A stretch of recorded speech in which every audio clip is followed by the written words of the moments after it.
více než 19.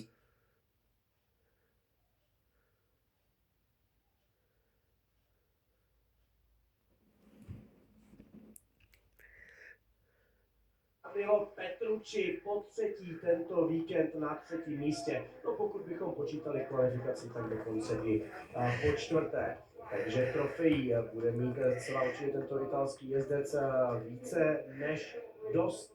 No na prvních dvou místech jsou ti stejní jezdci, Bulega a Razgatlioglu, akorát v tomto případě jsou prohození, protože Razgatlioglu poslední závod nevyhrál. Vyhrál kvalifikaci, vyhrál včerejší velký závod, vyhrál dnešní dopolední sprint, ale to, co předvedl Nicolo Bulega v posledním kole, nevzdal to a nakonec i díky výkonu svého stroje Ducati Razgatlioglu a předjel opravdu silové čáře.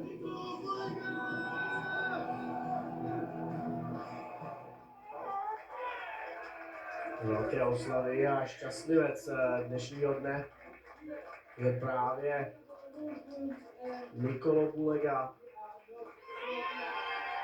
tým Aruba Racing.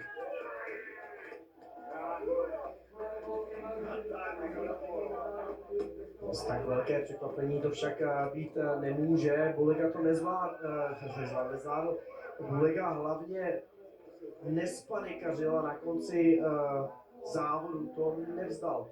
Jel do toho naplno a čekal, dokud nepřijde příležitost, která přišla opravdu až v samotné cílové rovině. Nicméně Bulega není vlastně překvapením. On letos jede naprosto parádně, vedl šampionát, vede ho i nadále, jak jsem říkal, z 31 body náskoku nad Turkem Toprakem Razgatlioglu. Třetí je v tuto chvíli už Danilo Petrucci. Tam je ta ztráta už větší 106 bodů. Alvaro Bautista, no ten na tento víkend rozhodně nebude vzpomínat v dobrém. Když to trošku zrekapitulujeme, včerejší dlouhý závod, byl tam ta nehoda, ten incident v první zatáčce, pak horko těžko doháněl. Dnešní sprint nebyl špatný, ale taky si ho Alvaro určitě představoval trošičku líp. No a hlavní nedělní závod, pak Alvaro bohužel svůj stroj zahodil hned z kraje závodu, takže si podvezl. Ty běžte se ovezovat jinam. Už jsme opět v Parc Fermé, v tuto chvíli s Nicolem Bulegou.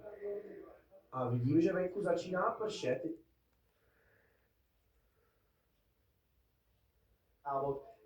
Byl tam ta nehoda, ten incident v první zatáčce, pak horko těžko doháněl. Dnešní sprint nebyl špatný, ale taky si ho Alvaro určitě představoval trošičku líp. No a hlavní nedělní závod, pak Alvaro bohužel svůj stroj zahodil hned z kraje závodu, takže si odvezl nulu. I nadále, jak jsem říkal, z 31 body náskoku nad Turkem Toprakem Razgatlioglu.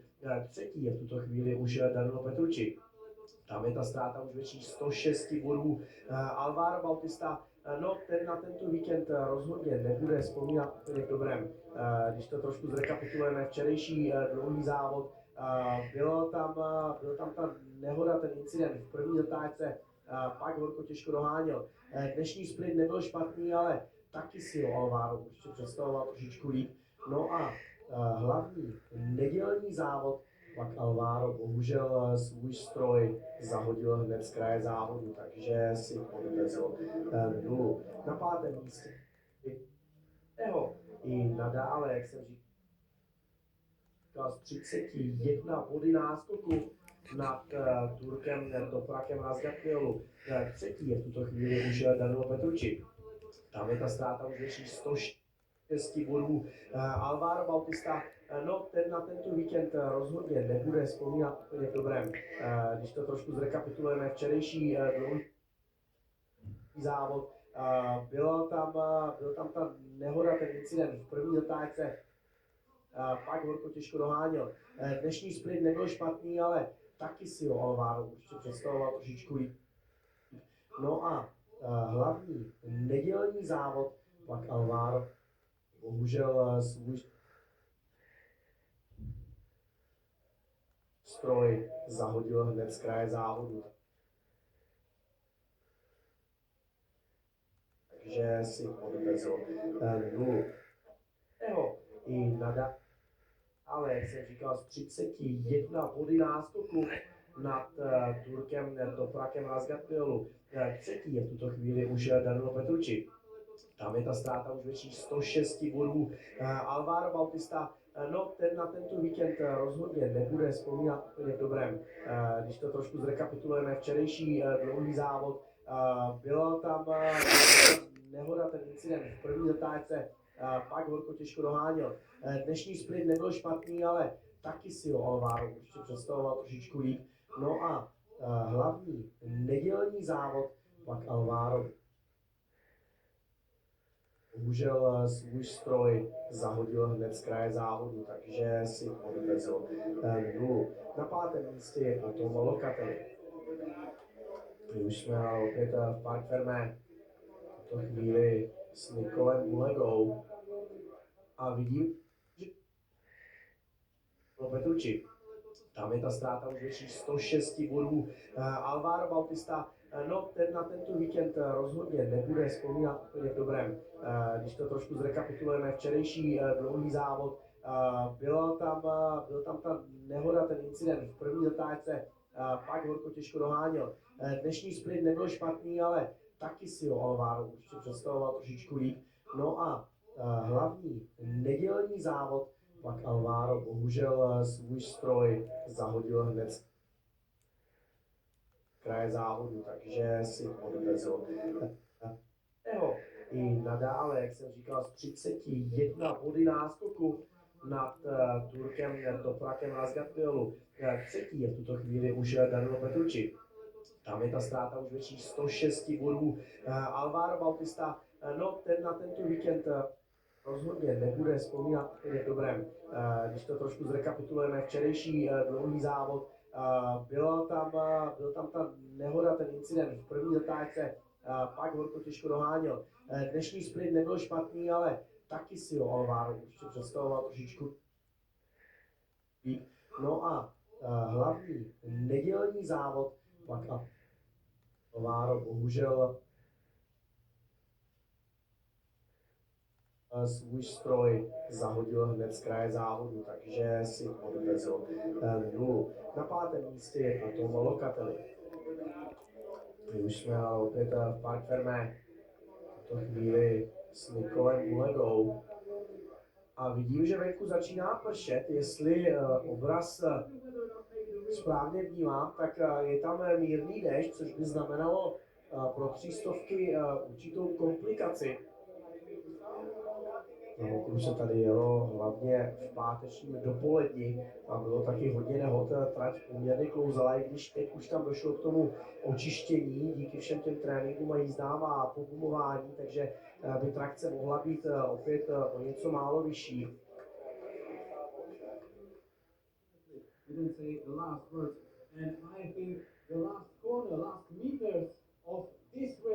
Už čekáme na rozhovory s nejlepší trojkou. První by nám měl říct své pocity Danilo Petrucci, který si po třetí tento víkend byl pro bronz.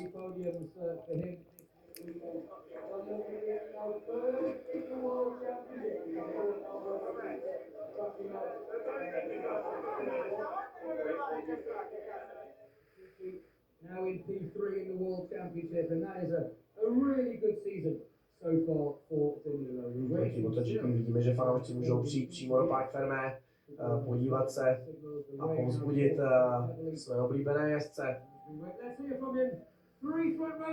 Danilo Petrucci už jde k mikrofonu. Říct nám, jak probíhal jeho závod. Well, Danilo, it's been a brilliant weekend. 3 third-place finishes. You're now third in the championship. Did you expect this coming into the weekend? Yeah, I really wanted to be on the podium also this race, but for sure was tough because Sam was really fast. We got the same pace, but I tried. I said I want to be on the podium. I think he just did one mistake in the race, and I was just there to overtook him. And congrats to him, and congrats to Nicolo and Toprak. They are doing an incredible job. But I'm so happy because my crew is working really good. We are it's the weekend of third for me, third in all the races and in the championship. We are here, and I'm so happy. Well done, Danilo. Enjoy the celebrations. Thank you.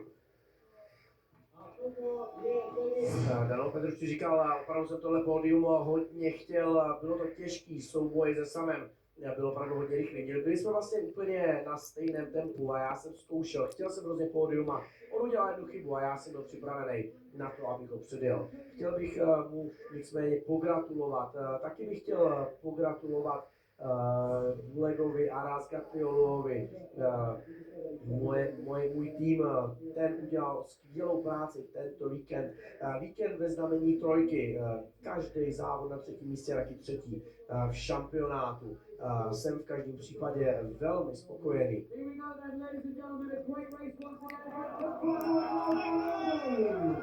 Teď si poslechneme závod Topraka Razgatliolova. Toprak, almost a perfect weekend, but you still closed in 3 points in terms of the championship before coming into this round. It looked like you had it all sorted in the final couple of corners. Just talk us through what happened at the end. For me, the beginning of the race, I'm just follow the Nicolo, and when I'm feeling okay, I'm ready to go. I'm just pass him and just try to do my rhythm. But at the end of the race, also I feel too much spin, especially the last corner exit on the straight, where I lose a lot. And comparing Ducati, but I'm pushing on the limit. But just I'm angry. I did more than 100% effort all races, but the last corner exit bike started cutting. I don't know why, but and after I lose the P1. Anyway, we did the good job this weekend, and thank you very much and all fans. Thank you. Well done again, Toprak.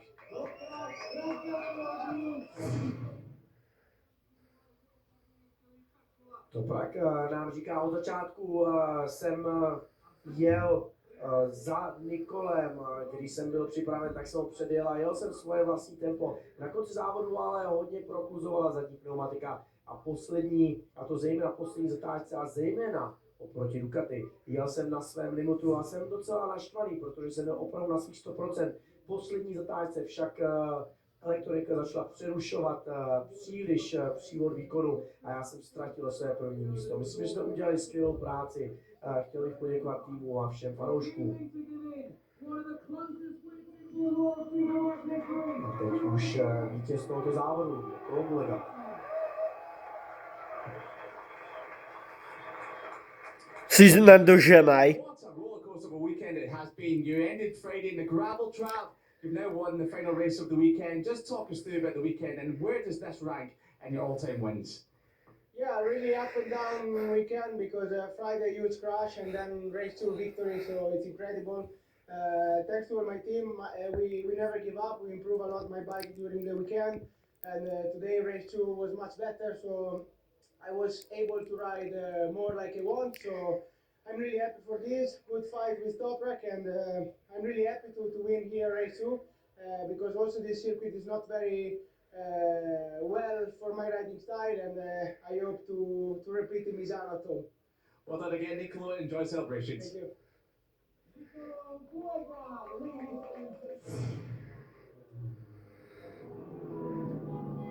Bulega nám říká, byl to pro mě víkend tak nahoru a dolů. V pátek jsme měli obrovský pád a nakonec jsme dojeli závod ve vítězství. Chtěl poděkovat týmu, který se nikdy nevzdává, vždycky zlepšuje stroj.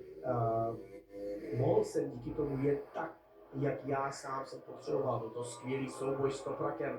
Jsem strašně šťastný, že jsem vyhrál druhý závod. Tento okruh totiž úplně nesedí mému jezdeckému stylu. Doufám, že takovýto víkend a takovýto výsledek zopakujeme na mé domácí trati Misano.